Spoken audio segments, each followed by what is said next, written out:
What's up guys, welcome to Blake's Garage. Today we are at Mazda Laguna Seca Raceway.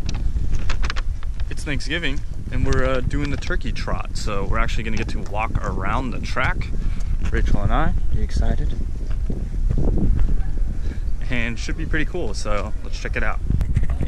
Boom, so we are on the main straightaway, walking to the start finish line. First time I've been on this track, like I said.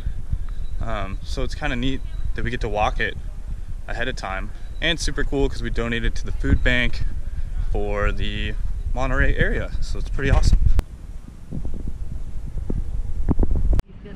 Turn 2 right here. Pretty cool. Much wider than I imagined it. Basically just played the game on Forza. Never really walked the thing, so kind of cool. We're on turn 3 right now. This turn is a whole lot sharper than I realized. Again, like I said, I've never been here before, but on the video games, it definitely seems a little wider, in my opinion, than in real life. I don't know. But boom, there's markers on the corner. So really, this is cool because I can get a really good idea where the apexes are on the corners, how the track's laid out, how wide it is, and kind of give me a better sense of how much speed I can carry. Everybody basically comes out, you know, rides out to this, pretty much this curbing right out here, which is cool. And then coming up on this next one, turn 4. Turn 4 is a much faster corner. It's a little wider. Mostly this is kind of like a coasting corner to what I've heard. Like you don't have to slow down as much as turn 3 on turn 4, so cool. So right now we're coming out of turn 4 right up to turn 5. It's kind of marked out by this little walking bridge. This is a pretty high speed corner here as well. You can carry a lot of speed in before you're braking up here underneath the bridge. Super cool seeing like all the rubber on the track, like just thrown off on the sides. It's everywhere, which is pretty sick.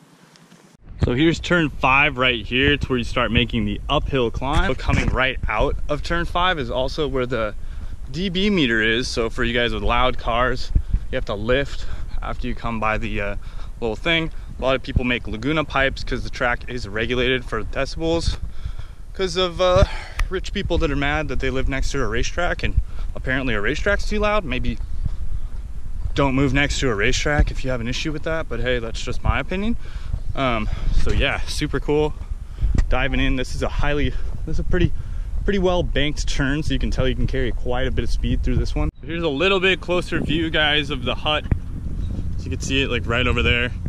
That's the DB hut, pretty cool. There's the booth. We're coming up the hill. You gotta lift off if you have a loud car, or else you'll get black flagged. If you do, you're gonna have to pull in the pits and they'll close you down for that session. Coming up on turn 6 right now. High speed left, right up here. High speed, banked left. Has a lot more banking than you realize once you walk up to it. So very cool. And then it starts heading up the hill, which that's a pretty freaking big hill. I know it doesn't really come through on the GoPro, but coming out of that is a pretty decent climb. Turn 6 right here, there's a ton of banking. It's actually like really well sloped. So right now we're walking up the hill. This kind of takes you up to the corkscrew in turn 7. Turn 7 is not really a turn. You kind of just straighten that one out. We got a bit of a climb. Not gonna lie, this hill is pretty freaking big. It goes for a while.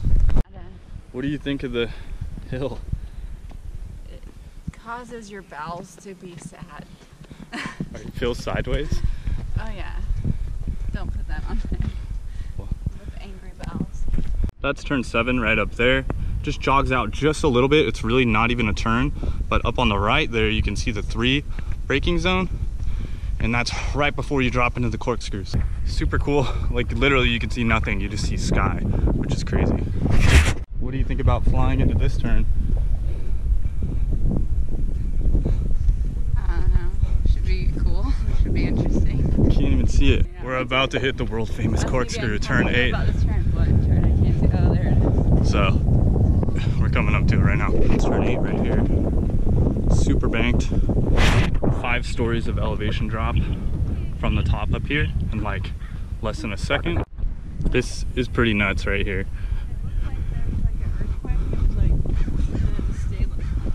As you're coming down the corkscrew, if you hug it too far to the right, this is where people break wheels.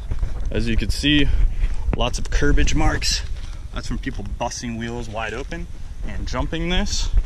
Also, if you come in too tight here too, you're gonna be hitting the outside of the curbing, which is not good either. So real quick, we're just kind of gonna run down the corkscrew spot, so let's do it. Holy crap. It's like running down a freaking hill. Oh, it is a hill. So out of that, you see the little black spot in the middle right there. That's right before turn 9. Apparently that's kind of like a good marker to keep yourself in the middle of the track before turn 9, at least so I've heard. So I'm gonna kind of aim for that.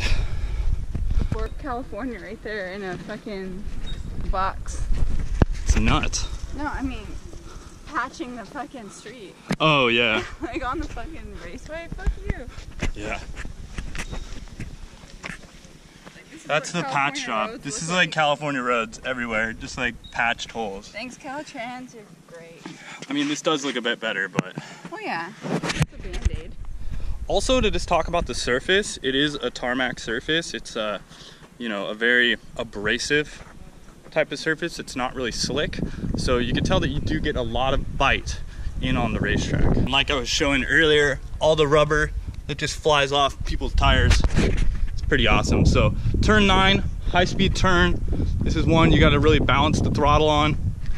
I'm gonna try to hit it kind of in the middle with that black spot there, kind of stay out towards the outside right here before diving into the left, the apex of the corner down there at the bottom. So coming down into turn 9, it's super high speed downhill. I mean, this hill is super steep, so it looks fun.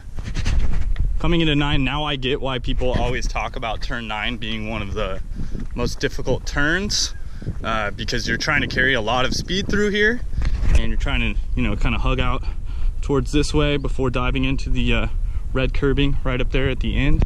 And if you screw this one up, that's bad. So yeah, this one looks really fun. Definitely a high speed corner. I mean, you're gonna get a lot of speed coming through here, so it looks really cool. And the hill is... it's crazy. Is that a crazy hill? Which one? This one. Look back. Yeah. It's like, it's nuts. I like this because one, it's scenic and it's pretty, and then 2, the turns are like crazy. And also, I'm walking it, and it's fucking a lot cooler on this side, so it's nice. Yeah. Not like that has anything to do with it or anything. I'm probably gonna be like, fucking stupid. All the comment trolls. All right, so turn 9 out here. After hitting that apex in the corner right there, you come out wide. Now this is banked here to the left-hand side, but as you kind of crest over towards the rumble strips here, it does kind of dive in. You have to get over here and then back up there by the 2 marker, which is a braking zone for turn 10 right there, which is, there's only 2 more turns left. That's a pretty high-speed turn right there as you dive in. This is where some people go off, and you don't want to go off right here because that's bad, obviously. No bueno. You just don't want to go off at this track at all. Yeah. Thunderhill or something like that, that's fine because there's dirt. This one, a little more sketch. Looks like the turns on this side, they come a lot quicker. They're more grouped together. Yeah, this side is definitely, you're right. I think it is a lot more technical on this side. Whereas the other side is like long sweepers or longer sweepers, and then the back section is really nice and tight. Just left, right, left, maybe, something like that. I don't know, I'm sweating. But yeah, turn 10 right here. Super cool. You can tell after you come out of 9, you can carry a lot of speed coming here. I don't think that this is gonna be too hard of a turn right here. Everybody says this is pretty much like any typical right-hander. It is banked, and yeah, you cut in. I've heard there's nothing tricky to this one. Definitely does drop down quite a bit of runoff over there as well. So you can really take this one wide and use a lot of the track, which is cool. I think turn 11 is probably like, I think that's gonna be the sketchiest braking point basically, if you come up on it too fast, you can just really overshoot the turn and end up in the gravel. You don't want to do that because you'll be getting towed off if you're in like a 2-wheel drive car or something like that. But yeah, you want to just really be careful on turn 11, I've heard, because I think it's a lot sharper than you realize. It's just a 100% 90-degree turn coming real straight. So let's come up to that. Coming up to the last turn here, turn 11, and you just want to stay out to the right hand side, be on the left, jog into the right, up in the braking zone, and take a hard left up in the corner here. So I think you do really want to be heavy on the brakes here because you're going to be ripping through here pretty quickly. I'm saying 80, 90, 100 miles an hour, I don't know, before this turn. So yeah, you got to make sure to slow down. You can see the red marker on the inside. That thing just comes up, just boom. It's a really hard left. So this is kind of interesting. At this point, I think at turn 1, we're at the 1 marker right here. I think you want to start turning in, or maybe even before that. I'll have to figure this one out. Man, it comes up. The apex of your corner is pretty much right there. You got the curbing up there, and the thing is super tight. Actually, okay, so it's way more than 90 degrees actually. It's like a freaking, I wish we had a protractor. It's like this. I need a protractor on this bad boy, but that is super tight. I think this is one of the slowest corners on the track. And also this is one that if you mess up, you're kind of messing up your run out to the start finish line, which kind of sucks. So definitely got to figure that one out. It does have decent runoff over here, but just the initial turn in, I mean, right there you can see there's a lot of tire marks going into the gravel. A lot of people go off right here, which sucks because you got to get towed out and you don't want to do that. So what do you think about the track, Rach? I just don't think that you'll crash, but I'm paranoid because it's my car, you know, and I like drive that every day, and plus like we drove down here, so I guess that'd make a good story. No, we're not going to do that. Let's not do that. Yeah, I don't want to either. But it's going to be super fun. We'll be on the NTO ones, VMR wheels, pretty much everything else stock. As far as the car goes, I will leave the modes, steering and comfort, and everything else in dynamic. That's what I'm thinking. I might play around with the individual modes, see what I like. I noticed at autocross last time, I actually liked the suspension in soft mode. I mean, this is a little bit faster, so probably won't need it in soft. We'll need that extra dampening, but yeah, it's gonna be fun. Thanks for watching, guys. Hopefully that video wasn't too dang boring. Make sure to like, comment, and subscribe. We'll talk to you soon. Give it a thumbs up. Thumbs up. Later. Wrench on.